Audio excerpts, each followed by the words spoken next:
आज जो आसंता 2024-25 आर्थिक वर्ष पर जो पूर्णांग बजेट आसीबो सेथिपाई गोटे प्री बजेट रो प्रस्तुति पाई आज जो माने ये बजेट उपरे अध्ययन करिसंती पूर्वरु बजेट प्रस्तुत करिसंती बजेट को कार्यकारी करिसंती अर्थ मंत्री एवं अर्थ विभाग रो सचिव एवं जो माने अर्थ उपरे पांडित्य अर्जन करिसंती एवं विभिन्न ये अर्थ संबंधी अनुष्ठान संपुक्त अछंती समानंको आज डका जाइथिला। आपण माने जानती आम सरकार प्रथमरु ही लोकंक सरकार भावरे साधारण जनतांकर मतामत को गुरुतर दे आसी 2024 आर्थिक वर्ष पर साधारण बजेट आगामी 25 तारीख रे विधानसभा रे उपस्थापित हेबार ये कार्यक्रम अछि। आमर बजेट टी जेपरी वास्तव रे लोकंकर बजेट हेकरी लोकंक पाखरे उपस्थापना हो पारिबो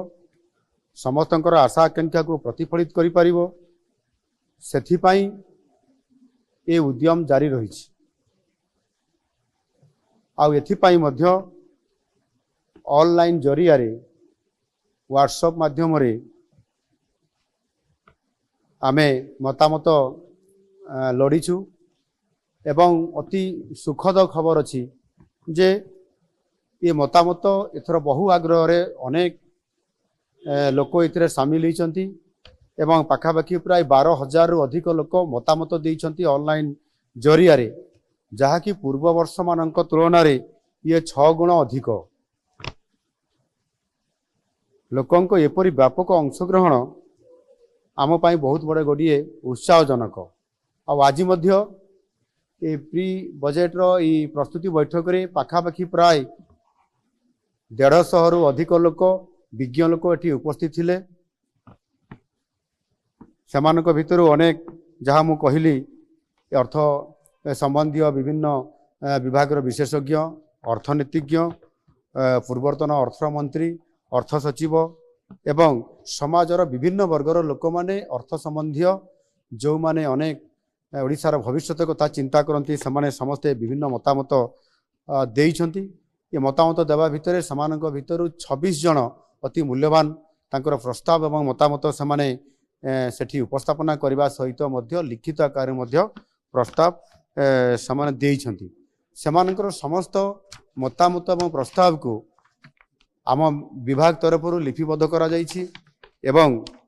ताहाकु विचार करी आगामी दिन रे जो आमर बजेट आसीबार अछि तांकर मतामत को निश्चित भावरे आमे यथासंभव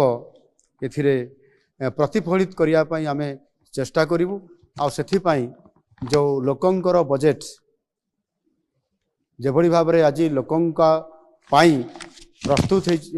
हेबा को जाउ अछि ता निश्चित भावरे आगामी दिन रे ओडिशा को नुआ ओडिशा गठन करिबारे सहायक हबो। धन्यवाद।